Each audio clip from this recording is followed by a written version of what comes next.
Welcome to episode 147 of the Sports Geek podcast. On this week's episode, I chat rebuilding of stadiums and of brands with Minnesota Timberwolves Ted Johnson.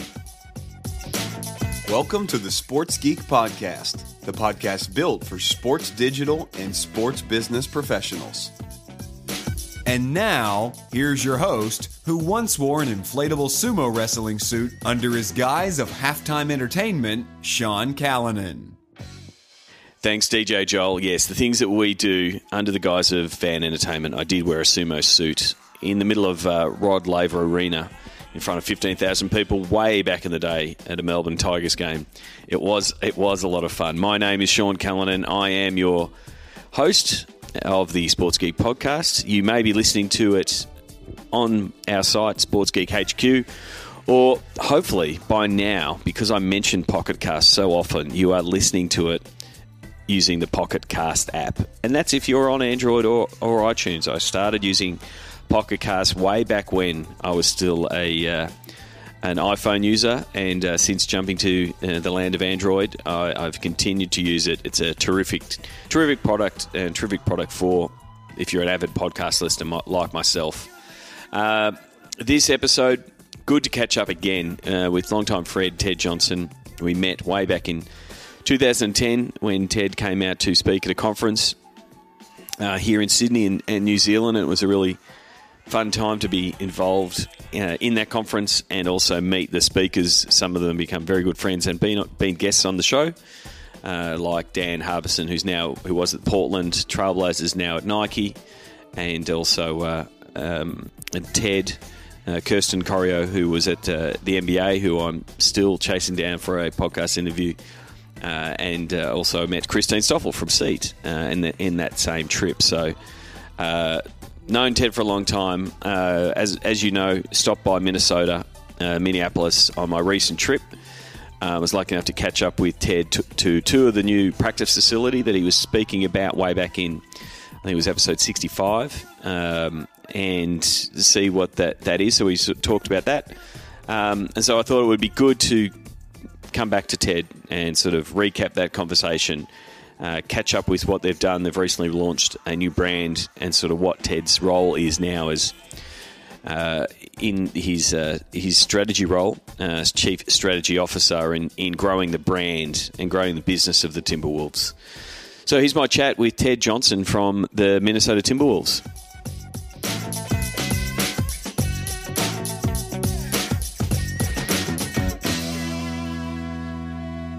Very happy to welcome back good friend of mine from the Minnesota Timberwolves and Minnesota Lynx, Chief Strategy Officer Ted Johnson. Welcome back to the Sports Geek podcast. Hey, thanks for having me, Sean. Great to be with you. And I was lucky enough, and as I've sort of said on the podcast previously, I lugged my podcast gear across America on my recent trip in March, and not once did I pull it out and record an interview. So I'm in makeup mode, and one of the people I did catch up with was you.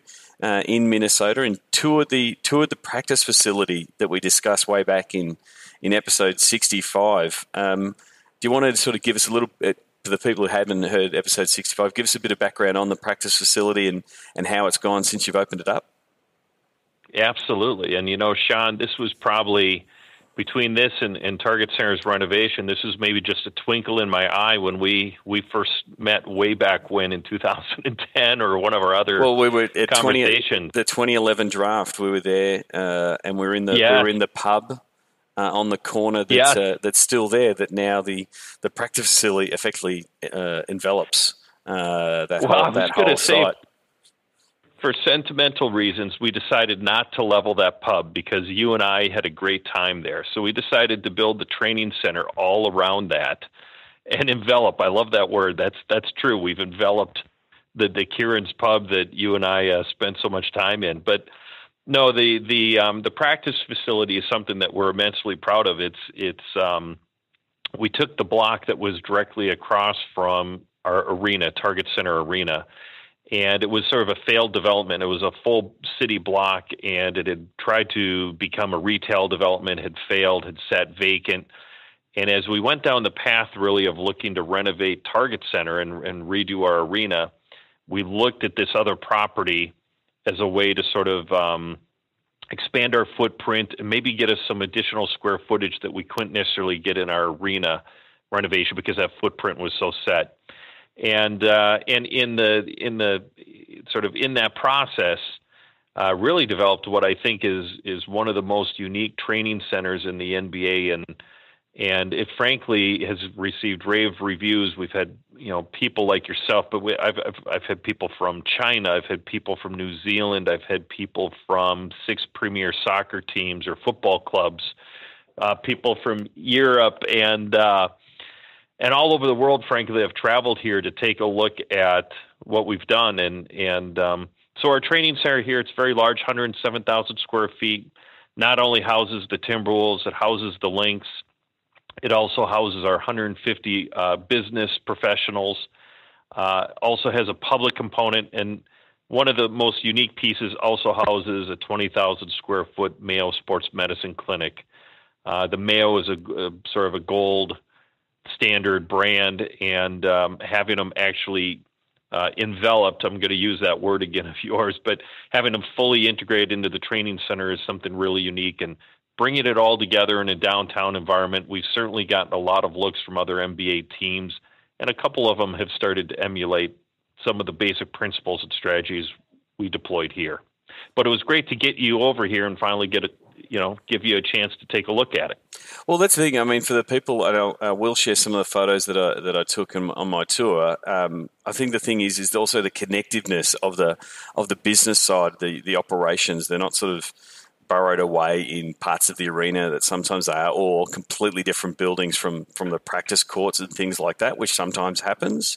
You've got all your business operations, your marketing, your sales folk, and then effectively just across the hall, you've got the two practice courts for the Lynx and the Timberwolves, the gym, and the operations side of the business. So it must help with that connectedness of the team overall, the business side with the actual team and the playing group, and sort of bring it a bit more all together for the overall team. Yeah, and I would say, that is still a unique piece. Most of these training centers that have been built by the NBA, they pick a nondescript concrete building out on the edge of town in the suburbs, and they build it with the express purpose of removing the athletes from the everyday, quote-unquote, distractions of life. And, the strategy we deployed here is fundamentally, we took that and flipped it on its head and said, no, we're going to use this, $30 million investment and make it a way to connect our team even closer to the community. And so it's right downtown in an urban environment. You got to see it, the people that wait in the lobby. If the practice is going on, the curtains drop. But without the practice occurring, there's a big 14-foot tall by 20-foot tall piece of glass so people can look into it.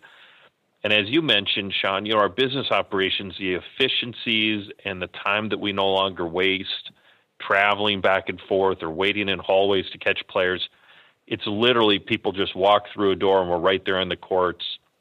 We could grab players and walk them through another door and put them into a broadcast booth so that we could get content, whether it be for the center hung show and some goofy stuff, or some more serious things with our broadcast partners. It's just made us a very efficient organization and brought our two sides, the basketball and the business, even closer together.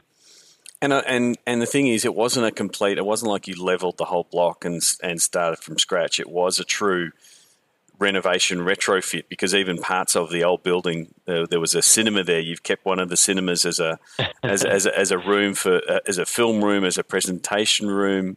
So it still has you've still made a use of every single inch of that space. Yeah, and I think that's part of the uniqueness is, a lot of people would take a look at it and go, boy, I'd love to level this block and just start from scratch. But the thing that you get when you retrofit is you get a lot of uniqueness and character. So, some of, I think, people's favorite elements of this renovation is the quirky little areas that we are forced to inherit just because of how the structure was or how the building was built or how we were trying to fit things in. So balconies and overlooks into these crazy spaces. Frankly, it's some of people's favorite elements. And, And certainly the theater is one of those as well. The floor that we went on, and the reason why we could sort of build in this part of the building is we had these soaring 42-foot high ceilings because there was a massive movie theater complex on this floor. And so it worked not only for the basketball courts, but as we went through the design, we thought, what other office building or office do you know where they have a full-blown movie projection theater right in their office complex? And so we decided to keep it. And it's a 100-person theater, and it has the full sort of movie projector, about $80,000 worth of equipment, and we have Dolby sound, and yes, we use it for some staff bonding and some staff movie time, but we also use it for presentations and all sorts of other things. And it's a really impressive space when you're trying to pitch a corporate client. And that corporate client has sat in front of every other professional sports team in town, but not one of them has ever dropped them into a full movie theater. And so that's been a real advantage for us too, and just something that's a lot of fun for staff. And so the practice facility piece that, like you said, 2011, you were talking about it and saying, this is what we're going to do, Sean. And then, now the attention turns across the road to Target Centre. Do you think going through that process once has sort of primed you for this is what the stadium renovation is going to be? Like when, I was lucky enough to go there and saw the Clippers play the Timberwolves at Target Centre, and it's very much a patchwork patchwork quilt of renovations at the minute. And the goal is, you and your team are going to drive the renovations this summer and try to get that under control for next season. That's the plan heading into your summer. Yeah, and so Sean, here in the States, and depending on which market you're in, we had a certain amount of stadium fatigue in the Twin Cities area. Back when Target Center was built, it was really one of two public sports venues in town, and now the same market is building its 11th venue with a new soccer stadium that's being built. So we've had an explosion over the last, say, 12 years here in the Twin Cities with brand new football stadiums and hockey arenas and baseball parks all being built. And so in this market, it's a lengthy process. We started the renovation discussions about 7 years ago, but the first, 5 years of that was really negotiating with the legislature and with the city and trying to figure out the deal points. And it's really over the last 2 years that we've gotten busy with design and getting into construction. So in the middle of that 7-year window, we were able to get this training center sort of concepted, designed, and built. And to your point, it really was sort of like using training wheels on a bike. It gave us the practice on this $30 million project for the training center and the offices. It really prepared us much better to handle the $150 million renovation that's now going on across the street at the arena. And to your point, we sort of had this one season where we were able to get a scoreboard and some in-bowl technology done last summer. We were able to renovate part of the premium level or the suite level, and then continued to do a lot of the exterior work throughout the course of the season. But, it still allowed us to play games and get people in and out. But to your point, it was a little ugly this season. And now this summer, we've shut the building down for a period of 5 months, and we're completing the rest of the renovations in time for next fall when we come back from preseason. So I want to share a story of some of the challenges of playing in a building that's being renovated that actually happened while I was in Minneapolis. I was in Detroit. You didn't have a 2x4. Yeah. You didn't have a 2x4 fall on your head, did you? No, I didn't. But if you remember, I was in Detroit and I said we're catching up the next day, and you didn't reply till like midnight. I'm like, why is Ted talking about replying to me at midnight? He goes, oh, we had trouble with the court, and again I was jet lagged, and I'm like, what is Ted Johnson doing in court? He's an upstanding citizen. I thought it was legal court.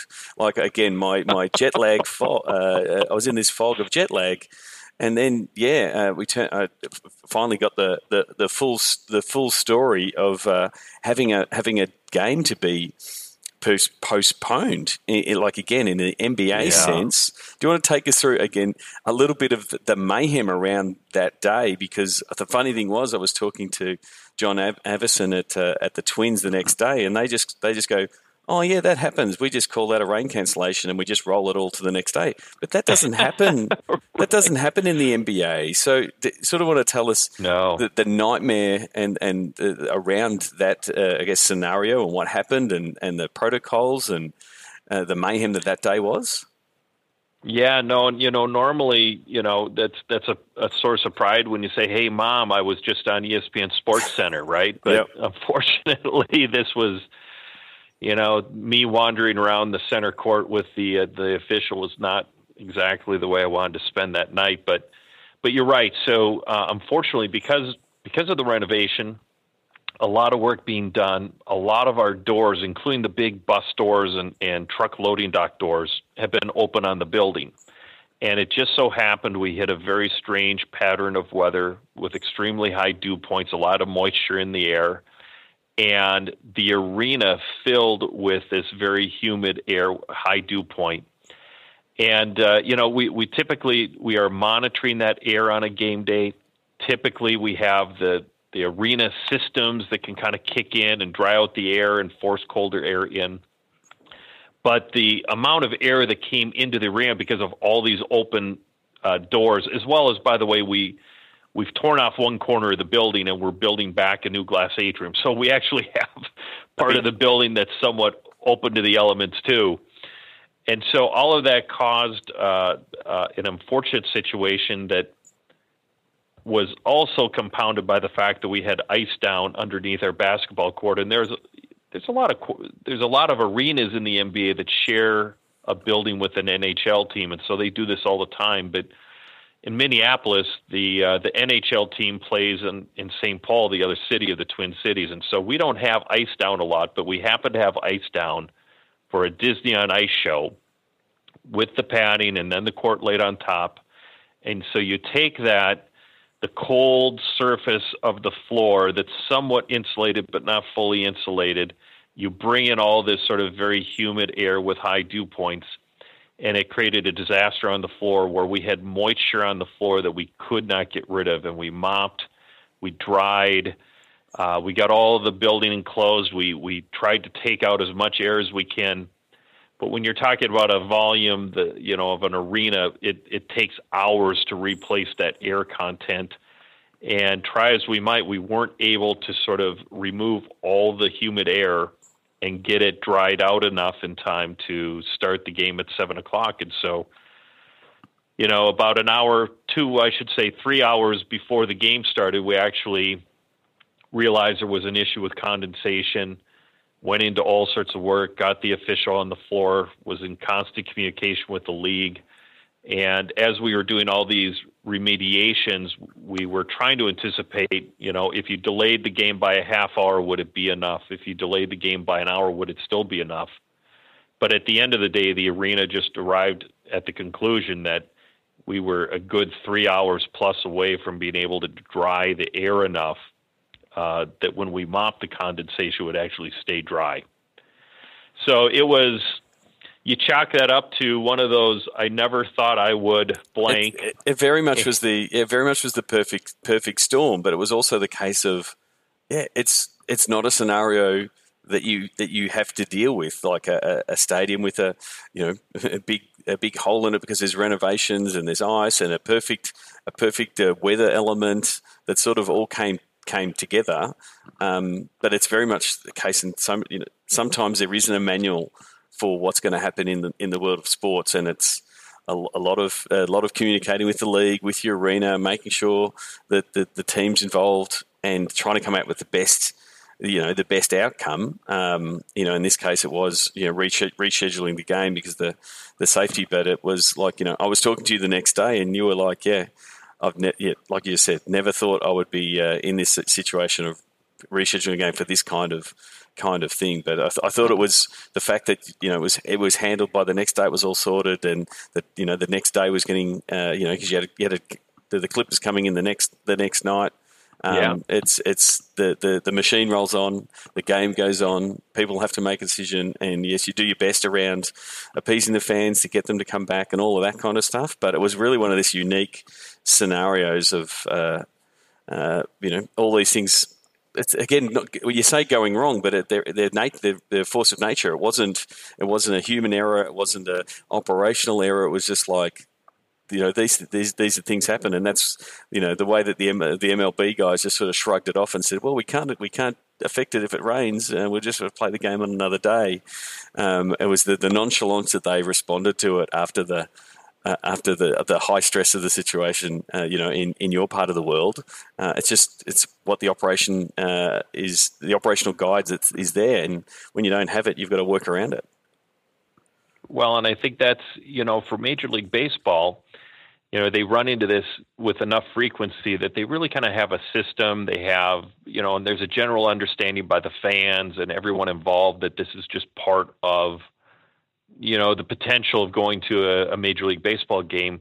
To your point, the real stress and the crisis management piece for us is when you're playing in an arena that's climate controlled, and I'm trying to think, and we actually went through in Minnesota, right? Usually the challenge is snow, and we've had blizzards where we've had 20 inches of snow and we haven't canceled a game.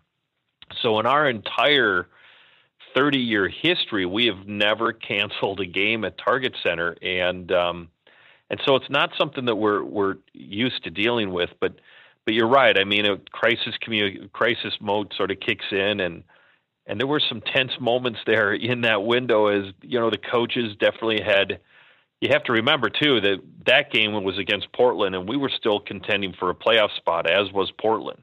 So the coaches had a definite point of view of what this was going to do to the momentum of the team and if they wanted to push it into play. And individual players have been on the court, and different players had different points of view. Some were really concerned. Some wanted to play. The official was there. The league was there. And it's a big time business, but at the end of the day, the right decision was made for the safety of the players. It was the only decision you could make. And to your point, you roll up your sleeves and the machine rolls on. But it definitely is something that I haven't run across, or the team hasn't run across in our 30 years of playing in this arena. It was an interesting night. So I wanted to talk about, because again, as in your role as Chief Strategy Officer, again, firestorms like that are places where you end up being in the center of. But you're also working on some bigger projects around the alignment of the Timberwolves and the Lynx and everything that you're trying to do, that growth strategy. You recently, later in the season, launched a new Timberwolves brand. You want to talk through that project and this greater project of building out the Timberwolves Lynx brand? Yeah, no. So Sean, this is a new role for me. This is my 14th season with the team, and about 2 years ago, I transitioned to the Chief Strategy Officer role, and it was sort of a recognition that, in today's environment, as maybe the basketball side matures a little bit, that growth is going to come from a lot of different areas, and there may be other verticals that the team needs to get into to grow the business and to grow the brands. And so I was spending more of my time with. I had become the guy in the office that, when we ran into something that we quite didn't know what to do or didn't fall into a typical, area of how do we sell tickets and sponsorships and get butts and seats for the next game. When it fell outside of those lines, it kind of got turned over to me. So I was spending more time with the arena renovation, developing the practice facility, and so on. And we looked out in our crystal ball and we saw all these other growth strategies and alignment strategies for the company. And we decided that we really needed a senior executive focused on that. And so while I still have some of my day-to-day departmental functions, much of my time is looking out and trying to sort of lay the roadmap or, lay the path for the Timberwolves and the Lynx, and how do we grow as a brand, as franchises, as a company, and a whole series of strategies, from getting into the development league to China to electronic gaming, video game, all sorts of things. But one of the things that we focused on right away was rebranding the team. And we had looked out at the league and we looked at all 30 teams. And if you take out the legacy teams, like you could call the Lakers or the Celtics and a couple of others, just about every other team had rebranded once, if not a couple of times in the same window of time that, had been the last time we had done anything with our logo. And we had lived with our brand and our logo fundamentally since 1996. We'd done a small tweak in the mid-2000s, but we were really playing under the same identity that had been introduced when our owner, Glenn Taylor, bought the team back in 1996. And we looked at what was on the horizon for the team. We saw a resurgence of the team, the new youthful face. But more importantly, because ideally with your identity and your brand, you only want to do that once in a generation. There's lots of marketing campaigns that you could spin out year to year based upon, players and personalities. But we looked down and we thought it was a fundamental shift. It was one of those moments in our team's history that was kind of a fundamental turning of the page, so to speak.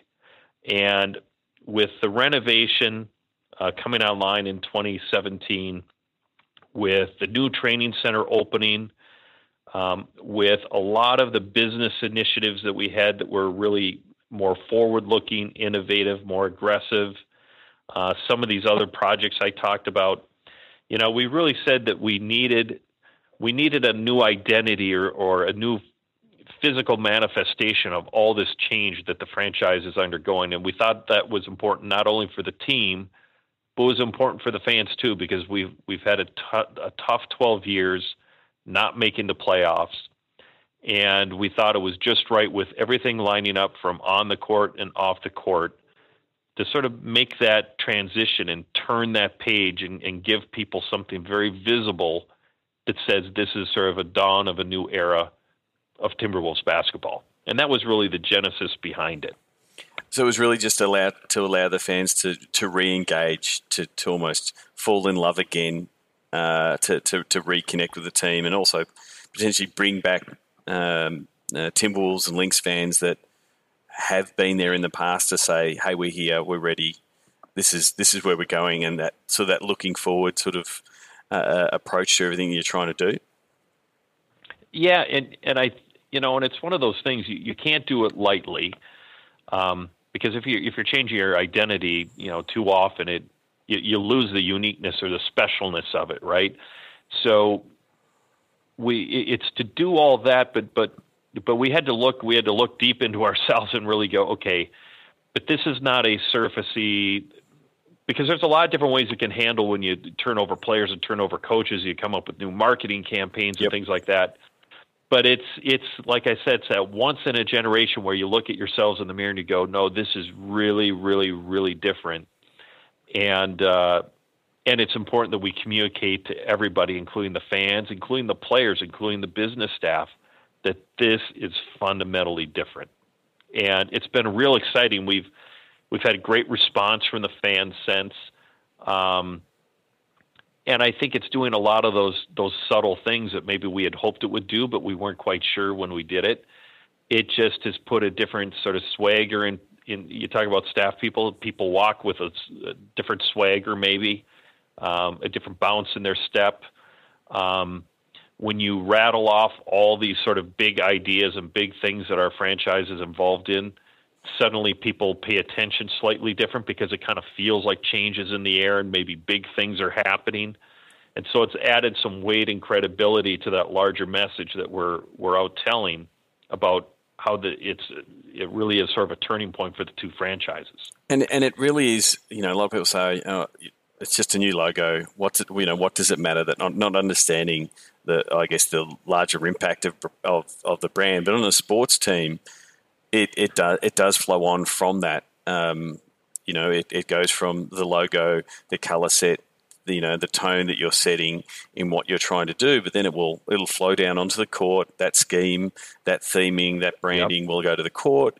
There'll be new uniforms that will come down, the merch and all of that sort of. Yeah. So it just gives a whole fresh feel. And like you said, it's this is the new feel, this is the new look, this is the positivity. I think that's one of the best things about working in sports. Fans are always for the most part, glass half full. They think they're going to win next week. They think they're going to win next game. They think they're going to make, and so it does give them that permission to feel a little bit brighter and feel more, more invested.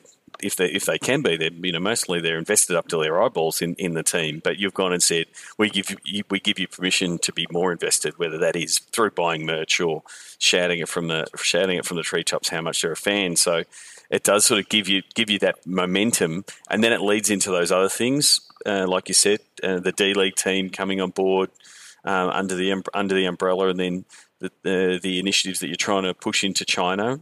Again with that vitality of a new brand. Well, and you're spot on, Sean, and I think to your point, hope springs eternal. That's a beautiful thing about sports, and I think that was, in our heads, it's the logos and the uniforms are the physical manifestation of that change. But it really, I think one of the things we're most proud of in how we rolled it out was we used it as a platform to communicate this deeper strategy, the larger strategy that goes beyond just the surfacey, logos and badges, and we still provided that for every fan that gets excited by it, but we are also able to leverage that into that deeper conversation, that new narrative, and that new story that we wanted to tell. And we felt really good in the way that we rolled it out, and we used our designer and created a ton of great content to educate the fans that it's not just a wolf, but there's a reason behind every stroke, and the legacy and the lore and the pride. And so it turned out to be very successful. We had over 1 billion sort of impressions throughout the campaign and a ton of engagement, and received really well. And to your point, it really sort of laid the groundwork for a deeper conversation about some of these other initiatives, D League, and including the games in China that we're going to play next fall. Yeah, I one of the more successful ones over the past couple of years has been, and I've heard Peter Sorkoff talk about it, the rebranding of the Atlanta Hawks and the energy and the enthusiasm that built up in the market, but that then sort of, and again, it's not, hey, a new logo means performance on court, but it's sort of that goodwill and the enthusiasm in the market itself did drive, and they, had that on-court success, and there was a sort of tenuous link there, but it was just the energy that of that new logo, new brand, new feel, new direction that it all offered. Sort of proved, hey, this is where we're going. Get behind us. So I think that's why like you said, you tackle the rebranding and go from there. And from a China point of view, China obviously being massive market for the NBA. There's China games in October that you're going to be a part of. What are some of the things that you're planning around that? Because it's not simply, hey, we're going there to play 2 games, tick the box and get our passport stamped. What are some of the things you want to do sort of around that initiative? Yeah, so I think that, we're looking at this much like you said, which is just like any other business, right? It's a tremendous market. It's a growth market. For the league specifically, it's the most popular sports or the league is the most popular sort of sport in China. I just got back a week ago from a week in China where we were advancing the trip with officials from Golden State and ourselves and the NBA, and it is amazing the number of people, especially when you come from a state like Minnesota where you have high concentration in the city, but plenty of elbow room in between, much like you guys in Australia. Yep. To go into one of these cities of 20-some million people, and the game is incredibly popular. Our players are incredibly popular. So, for us, we certainly are trying to find a way not only to grow the game and grow the league, but certainly on the Timberwolves side, it's like, how do we leverage this and gain even more fans? If they're going to be an NBA fan, we'd love them to be a follower of our team, and that can translate into people on the digital space following us and on merchandise sales and all those other things. So, and we have a unique advantage in that we became the first American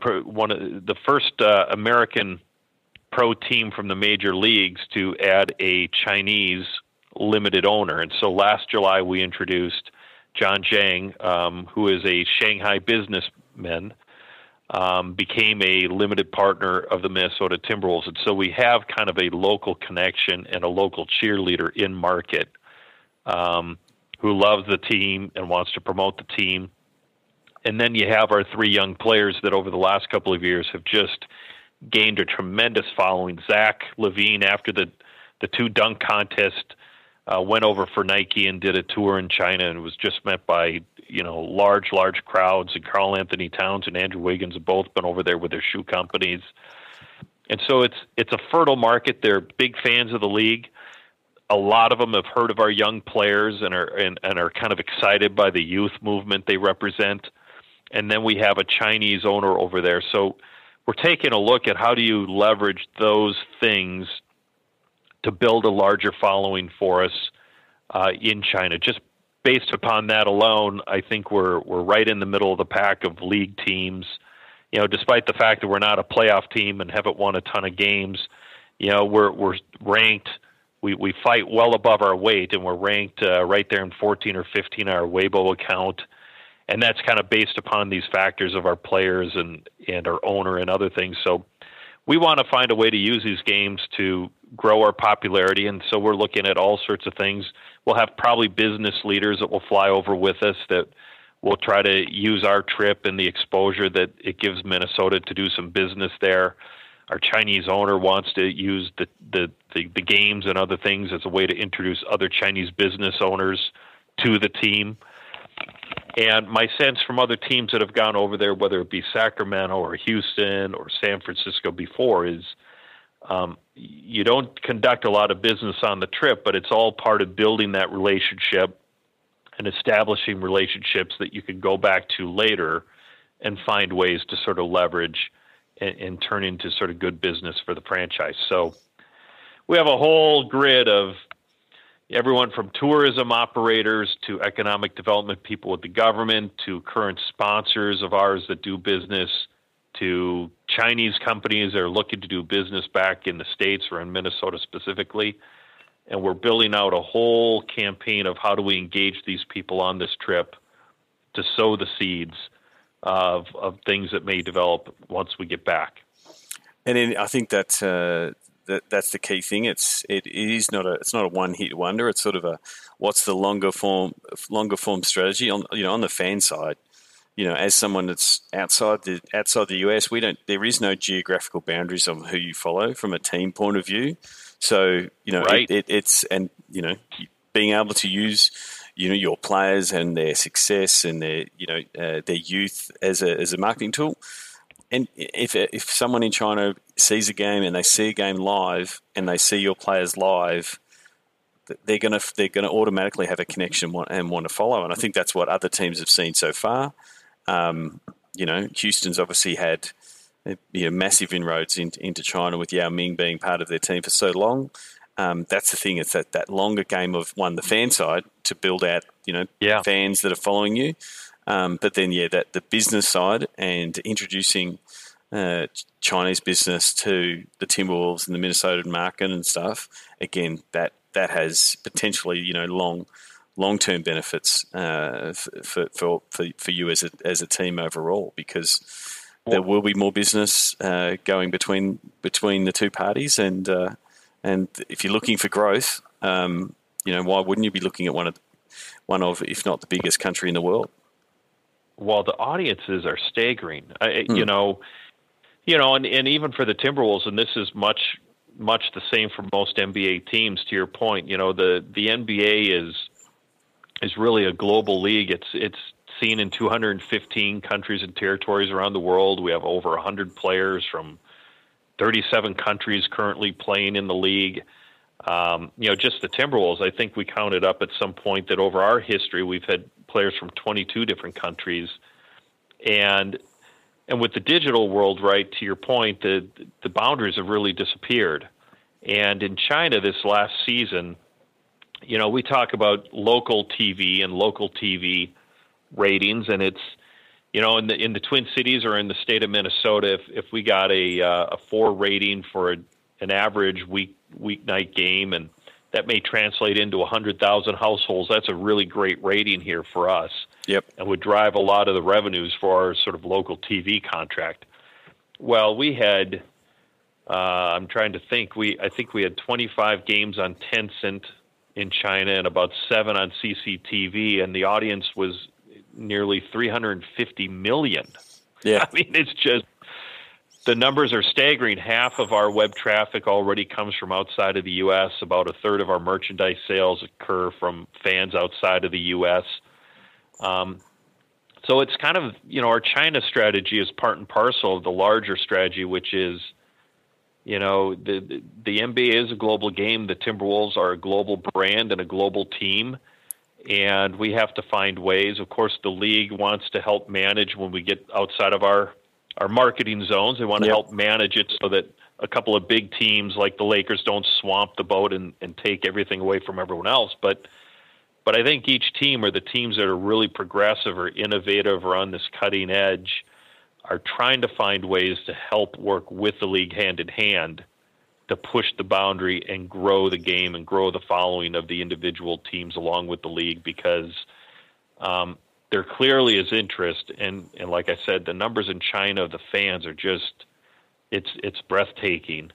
And they love basketball and they love the game. And I think, the NBA's approach of, rising tide lift all boats. They're sort of letting the teams that want to lead the way into that area themselves lead the way. But if you have success, the Timberwolves still have to play someone. So a secondary team is going to get exposure every time a Chinese audience tunes in. So again, they're playing that longer game, knowing that if they get more fans to follow basketball overall, and the thing is, you will follow basketball in a closer manner if you are following a team, if you are invested in the success of, Karl Anthony Towns, and you want to see Andrew Wiggins, do well. The NBA knows that it's very much a player club league. People don't say, I love the NBA. Yeah. People say, I love the Timberwolves. I love Karl Anthony Towns. I love Ricky Rubio. That's how they identify. So anything that gets that in market and exposes them is going to be better for the league overall.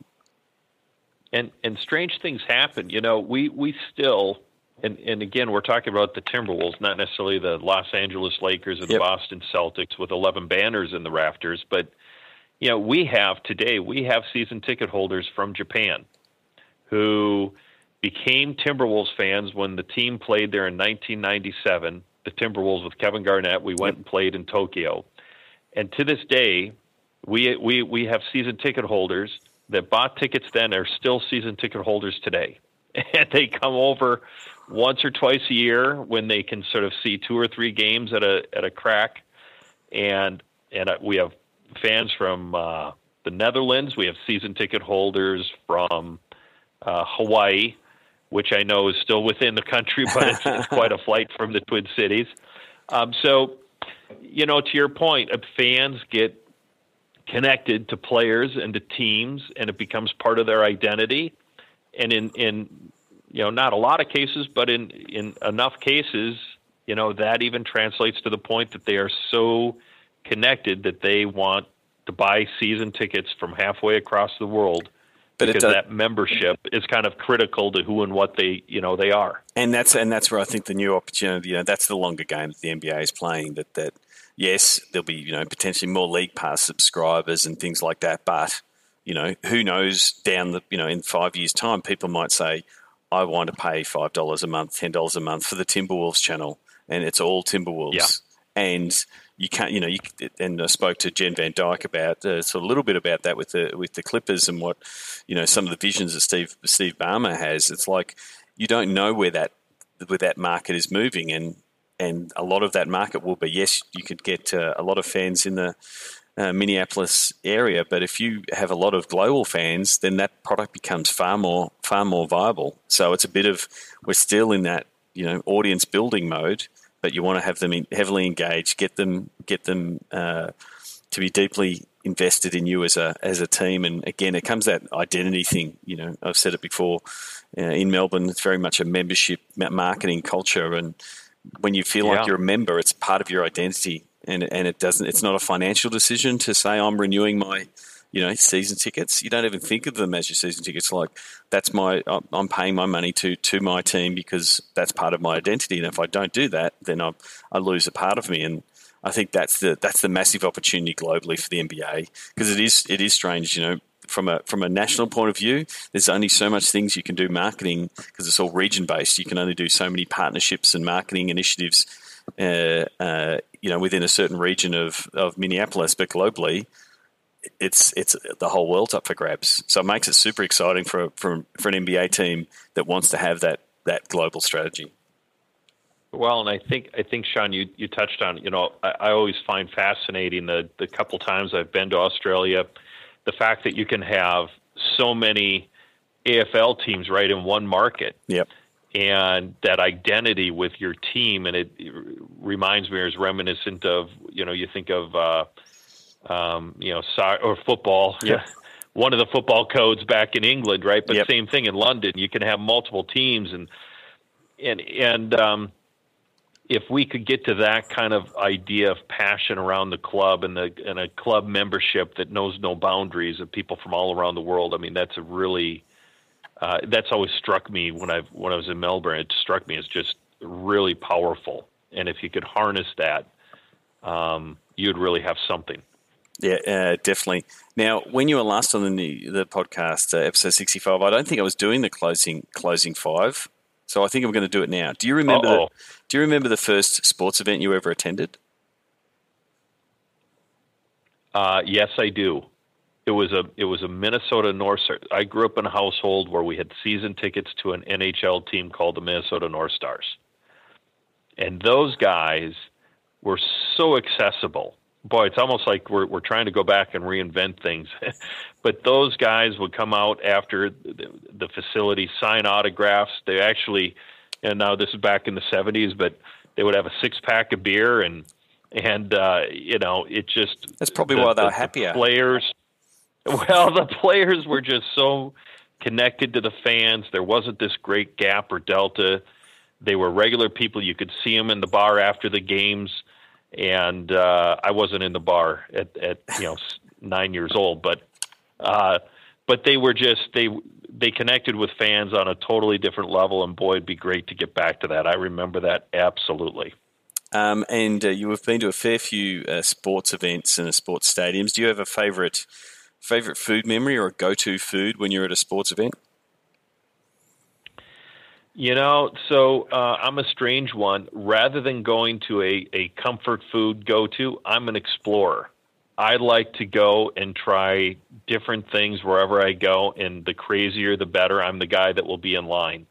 If I had to pick one, it would probably be that malt cup, but that's just because when I went to all those North Star games, I always had to have the chocolate malt cup. But as an adult, I'm the explorer. I want to go out there. I'm Indiana Jones, and I want to try, whatever there is on the Great Food Adventure Trail. So is there something memorable? It probably would have come on a stick of some form.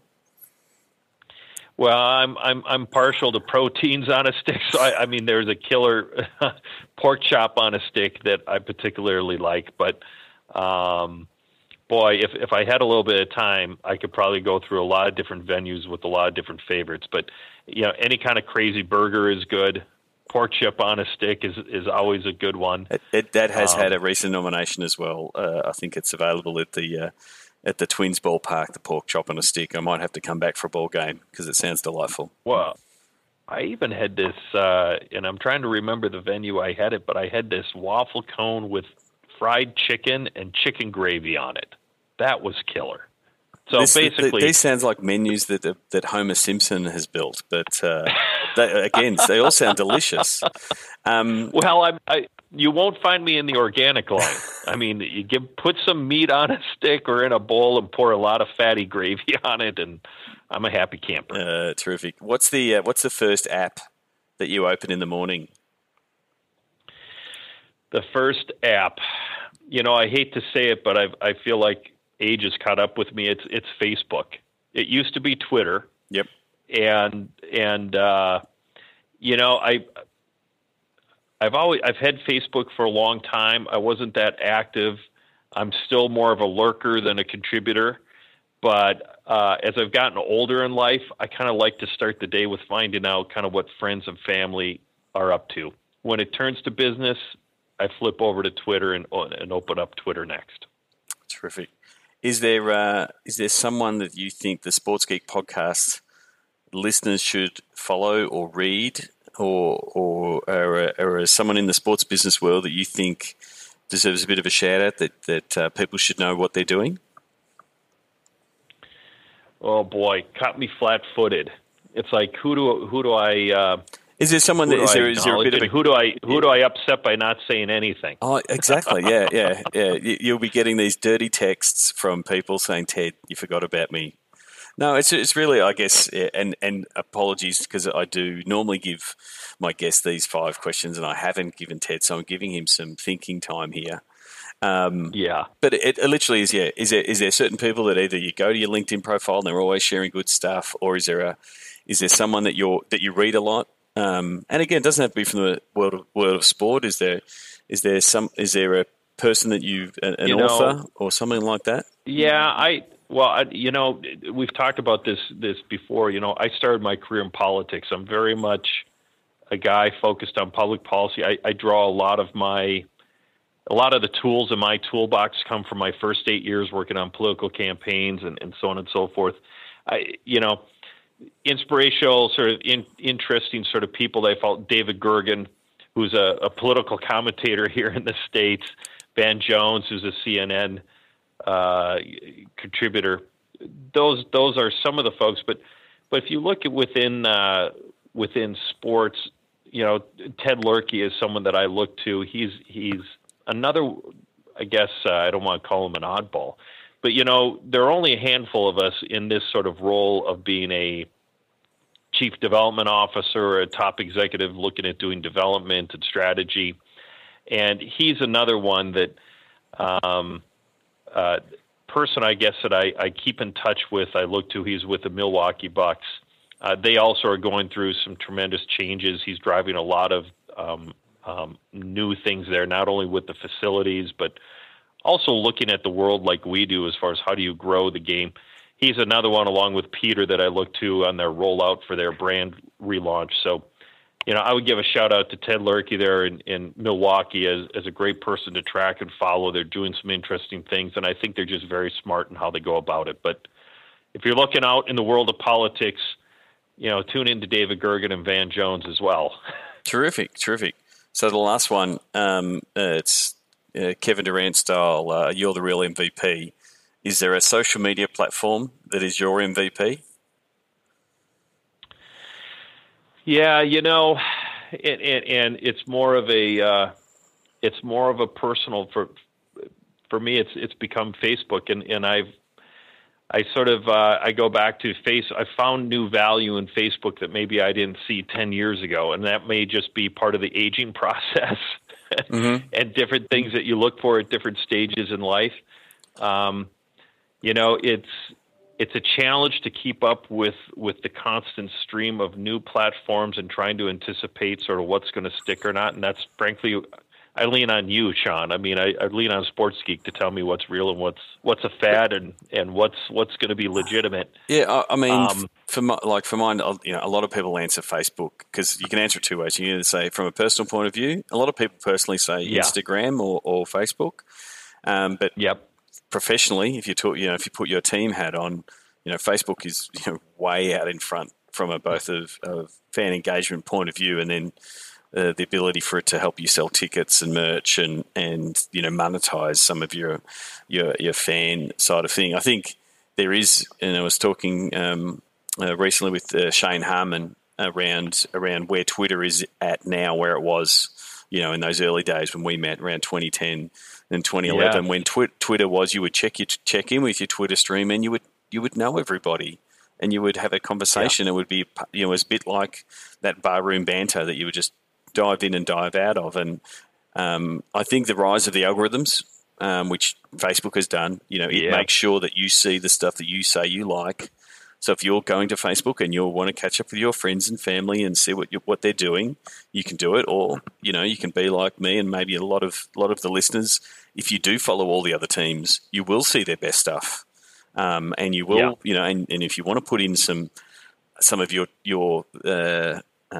interests, they will also bubble up. So I think what Facebook has done on the algorithm, although some people bemoan it, saying my stuff is not getting seen, as a user, it's good in that it serves what you need.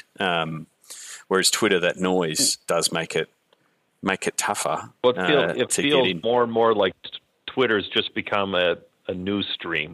Yeah, and it isn't as conversational as it was back when you were doing the social ladder with us, and it seemed more conversational and more intimate, and it feels kind of like a constant news stream right now. Facebook, I also give them credit, and I know, I'm assuming it's like Microsoft and Mac. There's lovers and haters, and one thinks one's the evil empire, but I will give Facebook credit in that they continue to innovate and drive additional tools, and so that's where I kind of was there. I went away. I've kind of come back, and even from a professional side, I mean, Facebook Live, the unbelievable adoption or growth, right, or viewers that we're now capturing by using Facebook Live and live video content. So I give Facebook a lot of credit. They continue to innovate and drive tools.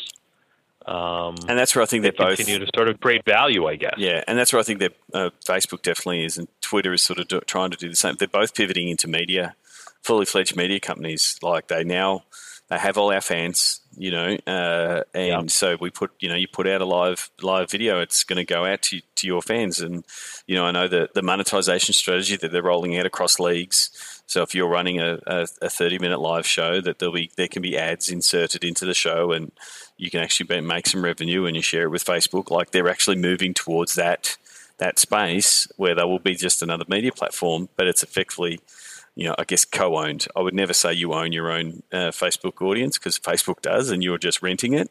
But at least you've got a partnership in that.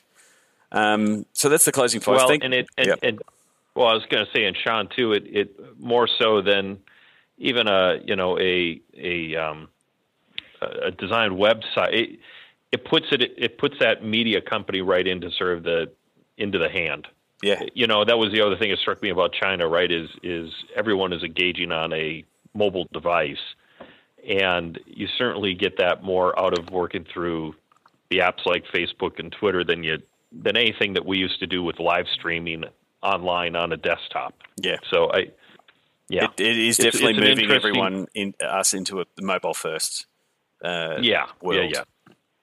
Well, Ted, thank you very much for coming on the show. If people do want to tweet you, where can people find you on the internet?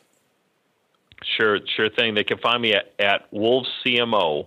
That's WOLVES CMO, and certainly you can always find me popping up and off of Timberwolves.com if you want to visit our site. But that's how you get a hold of me. All right. Well, we'll share the link to Ted's Twitter handle, and also LinkedIn if you want to connect with Ted, and hopefully check out the new stadium. New Target Centre renovation is complete for next season.